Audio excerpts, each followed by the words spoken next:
Assalamualaikum, balik lagi dengan Malam Senyap. Episode sebelumnya Raka akan memecah tim untuk mendapatkan sisa keris peninggalan Sunan Kalijaga. Bisakah tim spiritual Raka mendapatkannya? Sebelum kita masuk ke ceritanya, mau sedikit menginfokan bahwa akan diadakan giveaway untuk para pendengar setia Malam Senyap, berupa kaos keren. Giveaway ini diundi berdasarkan komentar terbaik, untuk membangun channel ini agar para pendengar makin nyaman untuk mendengarkan seluruh cerita Malam Senyap. Dan jangan lupa untuk subscribe. Semenarik apapun komentar kalian, kalau belum subscribe tidak akan dilirik. Baik, kita akan masuk ke ceritanya, karena diam adalah awal kengerian.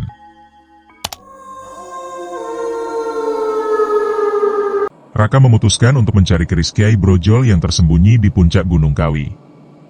Menurut peta spiritual, keris itu dijaga oleh roh seorang pertapa yang sudah meninggal ratusan tahun lalu. Perjalanan menuju puncak gunung memakan waktu hampir seharian. Raka harus melewati hutan lebat, jurang curam, dan berbagai rintangan alam. Yang membuatnya lebih sulit, sepanjang perjalanan ia terus dibayangi oleh makhluk-makhluk gelap kiriman Nyai Roro.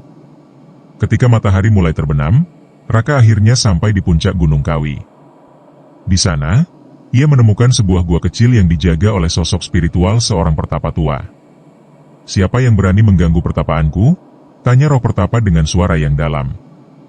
"Saya Raka Wijaya, keturunan Sunan Kalijaga. Saya datang untuk mengambil keris Kiai Brojol."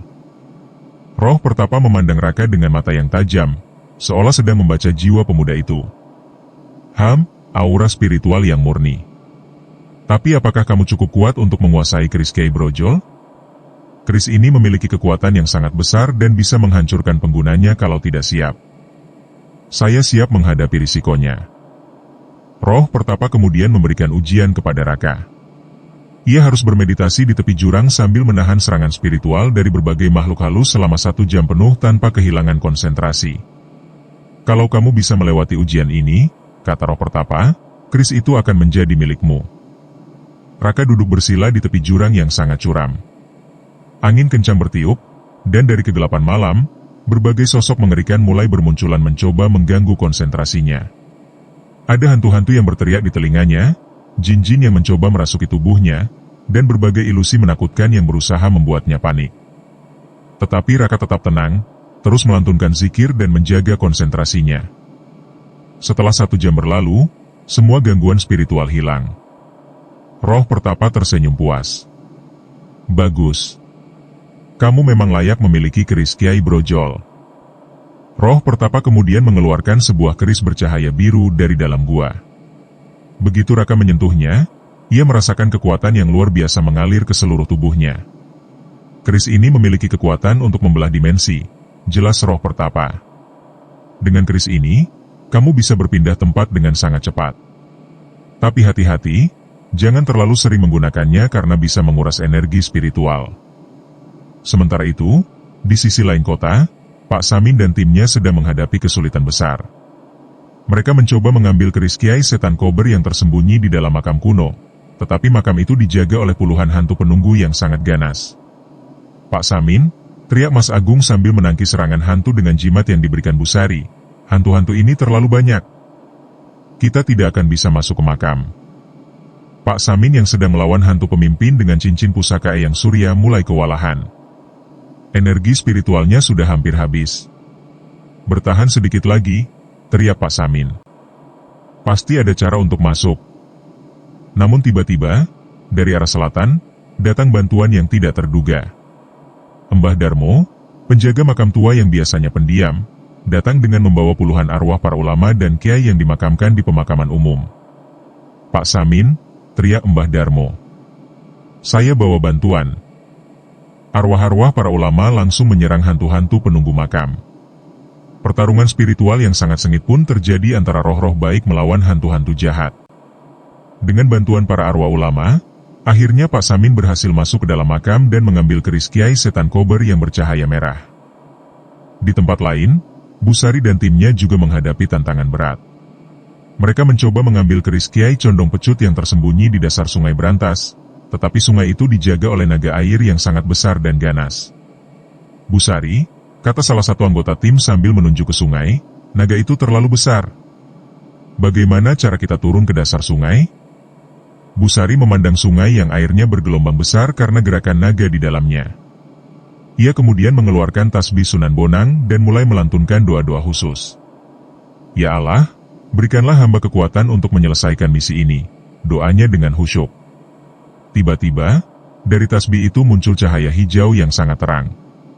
Cahaya itu membentuk jembatan spiritual di atas permukaan sungai, memungkinkan Busari berjalan di atas air. Naga air yang melihat Busari berjalan di atas sungai langsung menyerang dengan semburan air yang sangat kuat. Tetapi Busari berhasil menghindar dengan gesit sambil terus melantunkan ayat-ayat suci. Wahai penjaga sungai, kata Busari dengan suara yang tenang, saya tidak datang untuk mengganggu. Saya hanya ingin mengambil keris pusaka yang ada di dasar sungai untuk menyelamatkan kota dari ancaman kegelapan. Naga air berhenti menyerang dan memandang Busari dengan mata yang besar. Kamu keturunan Sunan Bonang, kata naga air dengan suara yang menggelegar. Aku bisa merasakan aura spiritual yang sama. Benar. Dan saya memohon izin untuk mengambil keris pusaka itu. Naga air terdiam sejenak, kemudian mengangguk. Baiklah. Tapi kamu harus berjanji akan menggunakan keris itu untuk kebaikan. Saya berjanji. Naga air kemudian menyelam ke dasar sungai dan mengambil keris Kiai Condong Pecut yang bercahaya kuning. Ia memberikan keris itu kepada Busari dengan penuh hormat. Menjelang tengah malam, ketiga tim berhasil berkumpul kembali di gua persembunyian. Mereka berhasil mengumpulkan 6 dari 7 keris pusaka Wali Songo. Tinggal 1 keris lagi, keris Kiai Ageng Tirtayasa yang konon adalah keris paling kuat di antara semuanya. Keris terakhir ada di mana? Tanya Pak Samin sambil memandang peta spiritual. Raka memeriksa peta dengan seksama. Yang mengejutkan, titik terakhir menunjukkan lokasi yang sangat familiar. Tidak mungkin, gumam Raka. Keris terakhir ada di warung Pak Samin? Apa? Pak Samin terkejut. Di warung saya? Tapi saya sudah tinggal di sana puluhan tahun. Tidak mungkin ada keris pusaka yang tidak saya ketahui. Busari memandang peta dengan lebih teliti. Tunggu, bukan di warung, tapi di bawah warung. Sepertinya ada ruang bawah tanah yang tersembunyi. Mereka semua bergegas kembali ke warung Pak Samin. Dengan menggunakan mata batin, Raka memeriksa seluruh area warung dan menemukan sebuah ruang tersembunyi di bawah dapur. Ada tangga batu di sini, kata Raka sambil menggeser lemari dapur yang ternyata menyembunyikan pintu rahasia. Mereka turun ke ruang bawah tanah yang ternyata adalah sebuah makam kuno. Di tengah ruangan, terdapat sebuah makam dengan nisan yang bertuliskan nama dalam huruf Arab dan Jawa kuno. Ini makam siapa? Tanya Mas Agung sambil menyinari nisan dengan senter. Busari membaca tulisan di nisan dengan hati-hati. Subhanallah, ini makam Sunan Giri. Pantas energi spiritual di warung ini sangat kuat.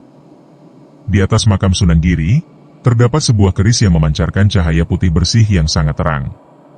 Itu adalah keris Kiai Ageng Tirtayasa, keris pusaka terakhir yang mereka cari.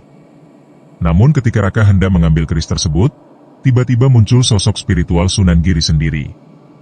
Raka, cucu Sunan Kalijaga, kata roh Sunan Giri dengan suara yang penuh wibawa. Kamu telah berhasil mengumpulkan ketujuh keris pusaka. Tapi ingat, kekuatan sejati bukan terletak pada keris-keris ini, melainkan pada keikhlasan hatimu. Saya mengerti, Sunan. Sekarang, saatnya menghadapi ujian terakhir. Nyai Roro sudah menunggu di alun-alun Karangasem dengan seluruh pasukan gelapnya. Dia menantangmu untuk pertarungan terakhir. Roh Sunan Giri kemudian memberikan instruksi khusus kepada Raka tentang cara menggunakan ketujuh keris pusaka secara bersamaan. Ketujuh keris ini harus disatukan dalam formasi Rajah Bintang 7. Kamu di tengah, dan 6 keris lainnya mengelilingimu. Dengan formasi ini, kamu akan mendapat kekuatan dari seluruh Wali Songo sekaligus. Tapi apakah saya sanggup mengendalikan kekuatan sebesar itu? Dengan keikhlasan dan tawakal kepada Allah, kamu pasti bisa. Ingat, kamu tidak sendirian. Kami semua akan bersamamu. Setelah memberikan nasihat terakhir, roh Sunan Giri menghilang, meninggalkan keris Kiai Ageng Tirtayasa yang kini bisa diambil oleh Raka. Pukul 3 dini hari, Raka dan seluruh anggota Laskar Spiritual Karangasem bergerak menuju alun-alun kota. Di sana, mereka menemukan pemandangan yang mengerikan. seluruh alun-alun diselimuti kabut hitam pekat. Di tengah-tengahnya, berdiri Nyai Roro Kidul Sari dengan jubah hitam yang berkibar-kibar. Di sekelilingnya, berderet ribuan jin, setan, dan makhluk gelap lainnya. "Akhirnya kamu datang juga, Raka Wijaya," kata Nyai Roro dengan suara yang menggelegar. "Dan kamu membawa ketujuh keris pusaka. Bagus. Sekarang serahkan semuanya kepadaku, dan aku akan memberikan kematian yang cepat untuk kalian." "Maaf, Nyai," jawab Raka sambil melangkah maju. "Keris-keris ini tidak akan pernah saya serahkan kepada kekuatan gelap." Nyai Roro tertawa keras. "Kekuatan gelap? Aku adalah kekuatan. Aku adalah penguasa. Dengan ketujuh keris pusaka itu, aku akan menguasai seluruh Nusantara." "Nyai Roro," kata Raka dengan suara yang lembut, atau lebih tepatnya, Roro Ayu Kusuma Dewi. "Saya tahu siapa Anda sebenarnya. Anda dulunya adalah putri yang syalihah dan penuh kasih sayang. Kemana perginya hati yang suci itu?" Mendengar nama aslinya disebut dengan nada yang lembut, Nyai Roro tiba-tiba terdiam. Untuk sesaat, wajahnya menunjukkan ekspresi sedih dan kerinduan. "Roro Ayu Kusuma Dewi sudah mati," bisiknya pelan. "Dia mati ketika cintanya ditolak oleh seorang wali yang lebih memilih mengabdi kepada Allah daripada kepadanya." "Cinta yang sejati tidak pernah mati," jawab Raka. "Cinta yang sejati adalah cinta kepada Allah dan sesama manusia. Anda masih bisa kembali ke jalan yang benar." "Tidak," teriak Nyai Roro sambil mengangkat keris Kiai Naga Sasra. "Sudah terlambat. Aku sudah terlalu jauh terjerumus dalam kegelapan. Tidak ada yang terlambat untuk bertobat. Allah Maha Pengampun." Namun Nyai Roro sudah tidak mau mendengar lagi. Ia menyerang Raka dengan seluruh kekuatan gelapnya. Pertarungan final pun dimulai. Raka langsung membentuk formasi Raja Bintang 7 dengan ketujuh keris pusaka. 6 keris melayang mengelilinginya sambil berputar, sementara keris Kiai Ageng Tirtayasa ia pegang di tangan. Begitu formasi terbentuk, cahaya putih yang sangat terang memancar dari tubuh Raka. Dari setiap keris pusaka, muncul sosok spiritual para wali songo dalam bentuk cahaya. "Subhanallah," bisik anggota-anggota laskar spiritual yang menyaksikan. Ini seperti melihat para wali songo turun langsung dari surga. Nyai Roro menyerang dengan gelombang energi gelap yang sangat besar, tetapi serangan itu langsung terpantul oleh perisai cahaya yang mengelilingi Raka. "Tidak mungkin," teriak Nyai Roro. "Kekuatan gelapku sudah aku kumpulkan selama ratusan tahun. Kegelapan tidak akan pernah bisa mengalahkan cahaya," jawab Raka sambil maju menyerang. Pertarungan berlangsung sangat sengit.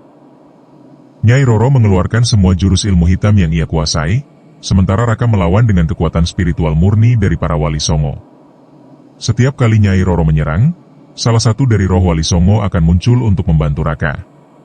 Sunan Kalijaga melindunginya dari serangan energi gelap, Sunan Bonang menyembuhkan luka-lukanya, Sunan Ampel memberikan kekuatan tambahan, dan seterusnya. Perlahan tapi pasti, Nyai Roro mulai kewalahan. Kekuatan gelapnya mulai melemah karena terus berbenturan dengan cahaya spiritual yang murni. "Ini tidak mungkin," teriak Nyai Roro sambil mundur. "Aku adalah penguasa kegelapan. Aku tidak bisa dikalahkan." "Nyai," kata Raka sambil menurunkan kerisnya, "masih ada waktu untuk bertobat. Saya tidak ingin menghancurkan Anda. Saya ingin menyelamatkan Anda." Klimaks emosional. Mendengar kata-kata Raka yang tulus, tiba-tiba Nyai Roro berhenti menyerang. Air mata mulai mengalir dari matanya yang sudah lama kering. "Menyelamatkan aku," bisiknya dengan suara bergetar. "Setelah semua kejahatan yang telah kulakukan?" "Allah Maha Pengampun," jawab Raka dengan lembut. "Tidak ada dosa yang tidak bisa diampuni kalau kita benar-benar bertobat." Untuk pertama kalinya dalam ratusan tahun, Nyai Roro merasakan kehangatan di hatinya. Kehangatan yang sudah lama ia lupakan. "Tapi, bagaimana dengan semua jin dan setan yang mengikutiku? Bagaimana dengan semua kejahatan yang telah kuperbuat? Kita hadapi semuanya bersama-sama. Yang penting, Anda mau kembali ke jalan yang benar." Nyai Roro terdiam lama, bergulat dengan hati nuraninya. Di satu sisi, ia sudah terlalu lama hidup dalam kegelapan. Di sisi lain, ia merindukan kedamaian yang pernah ia rasakan dulu. Namun, keputusan Nyai Roro untuk bertobat tidak disukai oleh pasukan gelapnya. Ribuan jin dan setan mulai memberontak. "Nyai tidak boleh bertobat," teriak salah satu jin besar. "Kalau Nyai bertobat, kami semua akan hancur." "Bunuh dia," teriak setan lainnya. "Bunuh Nyai sebelum dia benar-benar bertobat." Pasukan gelap mulai menyerang Nyai Roro dari segala arah. Wanita yang sudah lemah itu tidak bisa melawan. "Raka," teriak Nyai Roro sambil terjatuh. "Tolong aku." Tanpa ragu, Raka langsung melompat melindungi Nyai Roro. Ia menggunakan ketujuh keris pusaka untuk menciptakan perisai cahaya yang melindungi mereka berdua. "Kenapa kamu melindungiku?" tanya Nyai Roro dengan heran. "Aku adalah musuhmu."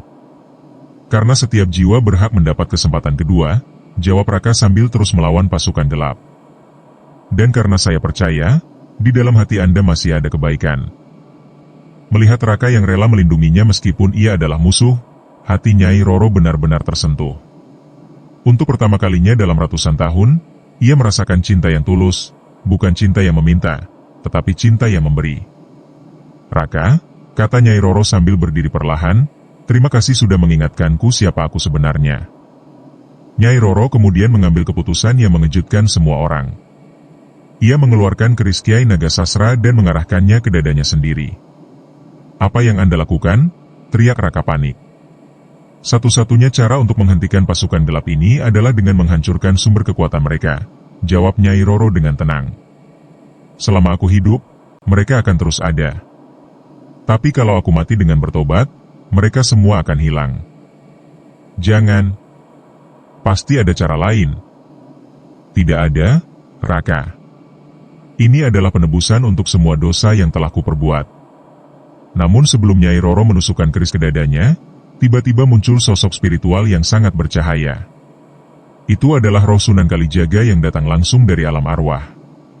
"Roro Ayu," kata roh Sunan Kalijaga dengan suara yang penuh kasih sayang, "kamu tidak perlu mati untuk menebus dosamu." "Sunan Kalijaga," bisik Nyai Roro sambil berlutut. "Ampuni hamba yang telah tersesat ini. Allah yang mengampuni, bukan aku. Dan Allah sudah mengampunimu sejak kamu berniat bertobat dengan tulus." Roh Sunan Kalijaga kemudian menjelaskan bahwa ada cara lain untuk menghentikan pasukan gelap tanpa harus mengorbankan nyawa Nyai Roro. "Raka," kata roh Sunan Kalijaga, "gunakan ketujuh keris pusaka untuk menciptakan Raja Taubat. Dengan raja ini, semua makhluk gelap akan dipaksa kembali ke alam mereka, dan Roro Ayu akan dibersihkan dari semua energi gelap yang menempel di tubuhnya." Raka langsung mengikuti instruksi Sunan Kalijaga. Ia mengatur ketujuh keris pusaka dalam formasi khusus yang membentuk lingkaran besar dengan Nyai Roro di tengahnya. Begitu formasi terbentuk, cahaya putih yang sangat terang memancar dari setiap keris. Cahaya itu membentuk kubah raksasa yang menyelimuti seluruh alun-alun. "Tidak!" teriak para jin dan setan. "Cahaya itu membakar kami." Satu persatu, makhluk-makhluk gelap mulai lenyap terbakar cahaya spiritual. Mereka tidak mati, tetapi dipaksa kembali ke alam mereka dan dilarang mengganggu manusia lagi. Sementara itu, Nyai Roro yang berada di tengah formasi mulai mengalami transformasi spiritual yang luar biasa. Energi gelap yang selama ratusan tahun menempel di tubuhnya mulai terbakar dan hilang. Wajahnya yang tua dan mengerikan perlahan berubah menjadi wajah seorang wanita cantik berusia sekitar 30 tahun. Rambut putihnya berubah menjadi hitam berkilau, dan matanya yang menyala seperti api berubah menjadi mata yang lembut dan penuh kedamaian. "Subhanallah," bisik semua orang yang menyaksikan transformasi itu. Setelah proses pemurnian selesai, Nyai Roro, atau kini kembali menjadi Roro Ayu Kusuma Dewi, berdiri dengan wajah yang berseri-seri. Ia sudah kembali menjadi putri yang syalihah seperti dulu. "Raka," katanya sambil tersenyum, "terima kasih sudah menyelamatkan jiwaku yang tersesat." "Alhamdulillah," jawab Raka sambil tersenyum bahagia. "Yang penting, Anda sudah kembali ke jalan yang benar." Roh Sunan Kalijaga yang masih berada di sana kemudian berkata, "Roro Ayu, kamu masih memiliki sisa umur yang panjang. Gunakanlah sisa hidupmu untuk menebus semua kesalahan masa lalu dengan berbuat kebaikan. Saya akan mengabdikan sisa hidup saya untuk membantu Raka dan laskar spiritual dalam menyebarkan nilai-nilai spiritual di masyarakat," jawab Roro Ayu dengan tekad yang bulat. Tamat. Sekarang, kita masuk ke bagian epilog. Dengan berakhirnya ancaman Nyai Roro, kota Karangasem kembali damai. Ketujuh keris pusaka Wali Songo dikembalikan ke tempat-tempat suci mereka masing-masing, tetapi kini mereka terhubung secara spiritual dan bisa dipanggil kapan saja jika dibutuhkan. Raka mendirikan pesantren spiritual Karangasem yang menggabungkan pendidikan agama Islam, ilmu kebatinan Jawa, dan teknologi modern. Pesantren ini menjadi pusat pembelajaran spiritual yang terkenal di seluruh Nusantara. Roro Ayu menjadi guru senior di pesantren tersebut, mengajarkan tentang bahaya terjerumus ke jalan sesat dan pentingnya selalu kembali kepada Allah. Pengalaman pahitnya selama ratusan tahun menjadi pelajaran berharga bagi para santri. Pak Samin, Samin Suryakusuma, menjadi pengasuh pesantren, sementara Bu Sari menjadi guru khusus untuk santri putri. Warung sate Pak Samin berubah menjadi kantin pesantren yang menyediakan makanan halal dan bergizi. Mas Agung, Mbah Darmo, dan anggota-anggota laskar spiritual lainnya menjadi guru-guru tamu yang mengajarkan berbagai ilmu spiritual praktis kepada para santri. 5 tahun kemudian, pesantren spiritual Karangasem sudah memiliki ribuan santri dari seluruh Indonesia dan bahkan mancanegara. Kota Karangasem berubah menjadi kota wisata spiritual yang terkenal dengan kedamaian dan keharmonisan penduduknya. Raka, yang kini berusia 30 tahun, menikah dengan seorang ustadzah cantik bernama Siti Aisyah yang juga memiliki kemampuan spiritual tinggi. Mereka dikaruniai 2 orang anak yang mewarisi kemampuan spiritual orang tuanya. Suatu sore, Raka duduk di teras pesantren sambil memandang para santri yang sedang belajar di halaman. Roro Ayu menghampirinya dengan membawa secangkir teh hangat. "Masih ingat 5 tahun yang lalu?" tanya Roro Ayu sambil duduk di samping Raka. "Tentu saja," jawab Raka sambil tersenyum. "Siapa sangka, musuh terbesar kita justru menjadi guru terbaik di pesantren ini." "Itulah keajaiban taubat," kata Roro Ayu sambil memandang langit sore yang berwarna jingga. "Allah bisa mengubah kegelapan menjadi cahaya, kebencian menjadi cinta, dan musuh menjadi sahabat. Dan yang paling penting," tambah Raka, "Allah selalu memberikan kesempatan kedua bagi siapa saja yang mau bertobat dengan tulus." Malam itu, seperti biasa, Raka melakukan sholat tahajud di musola pesantren. Setelah sholat, ia berdoa panjang untuk keselamatan dan keberkahan pesantren, kota Karangasem, dan seluruh umat Islam di dunia. Tiba-tiba, ia merasakan kehadiran spiritual yang familiar. Roh Eyang Surya muncul dengan wajah yang penuh kebanggaan. "Raka, cucuku," kata Roh Eyang Surya, "kamu telah berhasil menjalankan misi yang diamanahkan para Wali Songo. Kota Karangasem kini menjadi mercusuar spiritual untuk seluruh Nusantara." "Ini semua berkat bimbingan Eyang dan para Wali Songo," jawab Raka dengan rendah hati. "Tidak, ini berkat keikhlasan dan keteguhanmu dalam menghadapi ujian. Kamu membuktikan bahwa keturunan Wali Songo masih layak menjadi penjaga spiritualitas tanah Jawa." Roh Eyang Surya kemudian memberikan kabar yang menggembirakan. "Raka, misi di Karangasem memang sudah selesai. Tapi masih ada kota-kota lain di Nusantara yang membutuhkan bimbingan spiritual. Apakah kamu siap menerima tantangan yang lebih besar?" Raka tersenyum lebar. "Selama Allah meridhai dan para Wali Songo membimbing, saya siap mengabdi untuk kemajuan spiritual umat Islam dimanapun." "Baiklah. Bersiaplah, cucuku. Petualangan spiritualmu baru saja dimulai." Tamat sepenuhnya, terima kasih buat yang sudah mendengarkan cerita ini sampai habis. Jangan lupa untuk like jika suka, subscribe biar gak ketinggalan cerita seru lainnya. Assalamualaikum.